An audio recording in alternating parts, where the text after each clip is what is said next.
ಎಲ್ಲಾ ಹಾನಿಯಿಂದ ಕೂದಲನ್ನು ರಕ್ಷಿಸುತ್ತೆ. ಬರೀ Amrut noni reach root premium hair oil. ನಿನ್ನೆ ನಾನು ಶಿವಮೊಗ್ಗದ ಒಬ್ಬ ನಿಷ್ಠಾವಂತ ಅಧಿಕಾರಿ ಸಾವನ್ನಪ್ಪಿದ್ದಾರೆ. ಅವರ ಕುಟುಂಬಕ್ಕೆ ಸಾಂತ್ವನ ಹೇಳಕ್ಕೆ ಹೋಗಿದ್ದೆ ನಾನು. ಆ ಸಂದರ್ಭದಲ್ಲಿ ಆ ತಾಯಿ, ಆ ಹೆಣ್ಣುಮಗಳು ತನ್ನ ಪತಿಯನ್ನ ಕಳ್ಕೊಂಡು ಕಣ್ಣೀರಿಡ್ತಾ ಇರತಕ್ಕಂಥ ಹೃದಯ ವಿದ್ರಾಯಕವಾದಂಥ ದೃಶ್ಯಗಳನ್ನು ನಾನು ನೋಡಿದ್ದೀನಿ ನಿನ್ನೆ. ಅವರ ಬೇಡಿಕೆ ಒಂದೇ, ನಮ್ಮ ಪತಿಯವರ ಸಾವು ಅನ್ಯಾಯ. ಮಾಡದೇ ಇರೋ ತಪ್ಪಿಗೆ ನಮ್ಮ ಪತಿಯವರು ತಮ್ಮ ಜೀವವನ್ನು ಕಳ್ಕೊಂಡಿದ್ದಾರೆ. ನಾವು ಸಾರ್ವಜನಿಕರ ಮುಂದೆ ಒಂದು ಅಪರಾಧಿ ಸ್ಥಾನದಲ್ಲಿ ನಿಂತ್ಕೊಳ್ಳುವಂಥ ಪರಿಸ್ಥಿತಿಗೆ ರಾಜ್ಯ ಸರ್ಕಾರ ನಮ್ಮನ್ನ ದೂಡಿದೆ. ಕೋವಿಡ್ ಬಂದಂತ ಸಂದರ್ಭದಲ್ಲಿ ಸುಮಾರು 2-3 ತಿಂಗಳ ಕಾಲ ಐಸಿಯುನಲ್ಲಿ ಇದ್ದಾಗ ಸುಮಾರು 30 ಲಕ್ಷಕ್ಕೂ ಹೆಚ್ಚು ಸಾಲ ಮಾಡಿದಿರಿ. ನಾವು ದುಡ್ಡು ಹೊಡೆಯೋದೇ ಆಗಿದ್ರೆ 2 ವರ್ಷ ಬೇಕಾಗಿತ್ತ ನಮಗೆ ಆ ಸಾಲ ತೀರ್ಸಕ್ಕೆ. ಇದುವರೆಗೂ ನಮ್ಮ ಕೈಲಿ ಸಾಲ ತೀರ್ಸಕ್ಕಾಗಿಲ್ಲ. ಆ ಸಾಲನ ತೀರ್ಸಕ್ಕೋಸ್ಕರ ನಮ್ಮ ಮಕ್ಕಳು ಕೂಡ ಇವತ್ತು ಕ್ಯಾಶುಯಲ್ ಆಗಿ ಕೆಲಸ ಮಾಡುವಂತ ಪರಿಸ್ಥಿತಿಗೆ ಬಂದಿದ್ದೀರಿ. ನಾವು ಹಿಂದೆ ಅವರು ಕೆಲಸ ಮಾಡ್ತಾ ಇದ್ದಂತ ಭದ್ರಾವತಿಯ ಒಂದು ಕಾರ್ಖಾನೆಯಲ್ಲಿ ಅವ್ರಿಗೆ ಬೆಸ್ಟ್ ಅವಾರ್ಡ್ ಬಂದಿದೆ ಅಕೌಂಟ್ಸ್ ಅಲ್ಲಿ. ಅದೇ ರೀತಿ ಹೈಕೋರ್ಟಿನ ನಾಗಮೋಹನ್ ದಾಸ್ ಅವರು ಕೂಡ ನಿಷ್ಠಾವಂತ ಅಧಿಕಾರಿ ಅಂತೇಳಿ ಅವಾರ್ಡ್ ಕೊಟ್ಟಿದ್ದಾರೆ. ಅವರು ಕೂಡ ಅವಾರ್ಡ್ ಕೊಟ್ಟಿದ್ದಾರೆ. ಇಷ್ಟೆಲ್ಲ ಇದ್ರೂ ಕೂಡ ಸರ್ಕಾರ ಇನ್ನೂ ನೀನಾ ವೇಷ.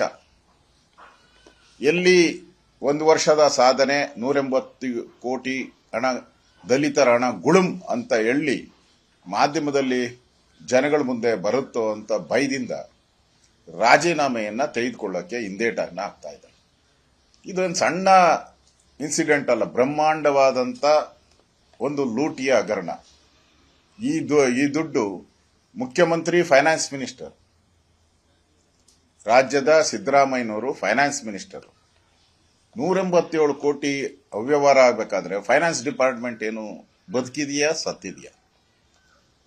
ಅವ್ರಿಗೆ ಗೊತ್ತಾಗಬೇಕಲ್ಲ. ಇದು ಬ್ಯಾಂಕ್ ಟ್ರಾನ್ಸಾಕ್ಷನ್ಸ್ ಎಲ್ಲ ಅಧಿಕಾರಿಯ ಮೇಲೆ ಹಿಡಿತಾನೆ ಇಲ್ವಾ? ಹಂಗಾರೆ ಅಧಿಕಾರಿಗಳ ಮೇಲೆ ಹಿಡಿತಾನೆ ಇಲ್ಲ.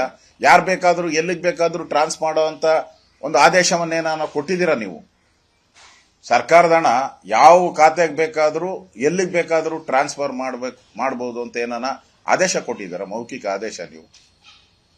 ನನ್ನ ಜೀವನದಲ್ಲಿ ನಾನು ಮಾತ್ರವಲ್ಲ, ನನ್ನ ಕೂದಲು ಕೂಡ ಆಗಿರ್ಬೇಕು ಸ್ಟ್ರಾಂಗ್ ಅಂಡ್ ಸ್ಟೈಲಿಶ್. ಬರೀ Amrut noni reach root premium hair oil ನೊಂದಿಗೆ. Reach root premium hair oil. ಇಷ್ಟು ಸಿದ್ದರಾಮಯ್ಯನವರು ಫೈನಾನ್ಸ್ ಮಿನಿಸ್ಟರ್ ಆಗಿ ಅವರ ಅಡಿಯಲ್ಲಿ ನಡೆದಿರುವಂತದ್ದು. ಅದರಿಂದ ಇದು ನನಗನ್ಸ್ತತೆ ಸೋನಿಯಾ ಗಾಂಧಿ ಅವರು, ರಾಹುಲ್ ಗಾಂಧಿ ಅವರಿಗೂ ಈ ಹಣದ ಹೋಗಿದೆ ಅಂತ ನೇರ ನಾವು ಆಪಾದನೆಯನ್ನ ಮಾಡ್ತಾ ಇದ್ರಿ. ಇಲ್ಲಾಂದ್ರೆ ಇಷ್ಟೊಂದು ಕೋಟಿ ಹಗರಣ ಹೆಂಗಾಗ್ತಾ ಇತ್ತು? ಯಾಕೆ ಕರ್ನಾಟಕದಲ್ಲಿ ಯಾವುದು ಬ್ಯಾಂಕ್ ಇರಲಿಲ್ವಾ ಟ್ರಾನ್ಸ್ಫರ್ ಮಾಡಕ್ಕೆ? ಕರ್ನಾಟಕದ IT ಕಂಪನಿಗಳು ನಿಮ್ಮ ಬೇನಾಮಿ ಹಣವನ್ನ ಟ್ರಾನ್ಸ್ಫರ್ ಮಾಡಕ್ಕೆ ಯಾರು ಒಪ್ಪಿಲ್ವಾ ನಿಮ್ಗೆ? ಆಂಧ್ರದ ಜುಬ್ಲಿ ಹಿಲ್ಸ್ ಅದು ಫೇಮಸ್. ಅದು ಆ ಬಡಾವಣೆನೇ ಫೇಮಸ್. ಜುಬ್ಲಿ ಹಿಲ್ಸ್ ಅಂದ್ರೆ ಎಲ್ಲ ಬಹಳ ದೊಡ್ಡ ದೊಡ್ಡ ವ್ಯಕ್ತಿಗಳು ಇರೋದು, ಮಹಾನ್ ವ್ಯಕ್ತಿಗಳು. ಅಂತ ಬ್ಯಾಂಕ್ಗೆ ಟ್ರಾನ್ಸ್ಫರ್ ಮಾಡಿ ಇವತ್ತು 9 ಆ ತರದ ಒಂದು IT ಕಂಪನಿಗಳು, 9 IT ಕಂಪನಿಗಳು.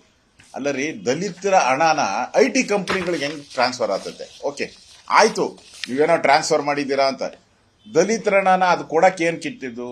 ದಲಿತರು ವಿದ್ಯಾರ್ಥಿಗಳಿಗೆ ಸಹಾಯ ಮಾಡೋಕ್ಕೋಸ್ಕರ, ದಲಿತರು ವ್ಯಾಪಾರ ಮಾಡಿದ್ರೆ ಅವರಿಗೆ ಹಣ ಕೊಡಬೇಕು, ದಲಿತರ ಮನೆ ಕಟ್ಟೋದಕ್ಕೋಸ್ಕರ ಶ್ರೇಯಾಭಿವೃದ್ಧಿಗೋಸ್ಕರ ಇಟ್ಟಿದ್ದು, ಅದು ಅವರ ಶ್ರೇಯಸ್ಗೋಸ್ಕರ ಇಟ್ಟಿದ್ದು STಗಳಿಗೆ.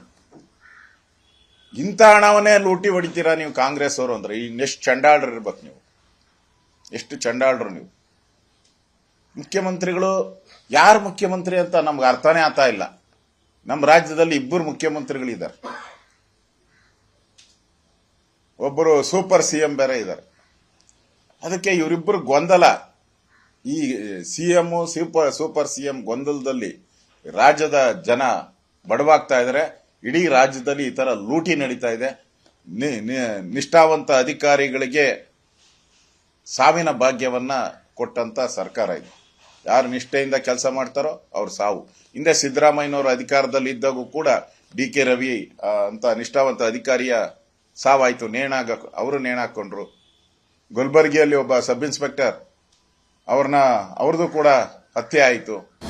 ಅನುಕ್ಷಣದ ಸುದ್ದಿಗಳಿಗಾಗಿ ವಿಸ್ತಾರ ನ್ಯೂಸ್ ಯೂಟ್ಯೂಬ್ ಚಾನೆಲ್ ಸಬ್ಸ್ಕ್ರೈಬ್ ಮಾಡಿ. ಹೊಸ ಸುದ್ದಿಗಳ ನೋಟಿಫಿಕೇಶನ್ಗಾಗಿ ಬೆಲ್ ಐಕಾನ್ ಕ್ಲಿಕ್ ಮಾಡಿ. ಲೇಟೆಸ್ಟ್ ಅಪ್ಡೇಟ್ಸ್ಗಾಗಿ www.vistaranews.com ವೆಬ್ಸೈಟ್ಗೆ ವಿಸಿಟ್ ಮಾಡಿ. ಅಂಗೈಯಲ್ಲೇ ಜಗತ್ತಿನ ಸುದ್ದಿ ತಿಳಿಯಲು ವಿಸ್ತಾರ ನ್ಯೂಸ್ ಕನ್ನಡ ಆಪ್ ಡೌನ್ಲೋಡ್ ಮಾಡಿ.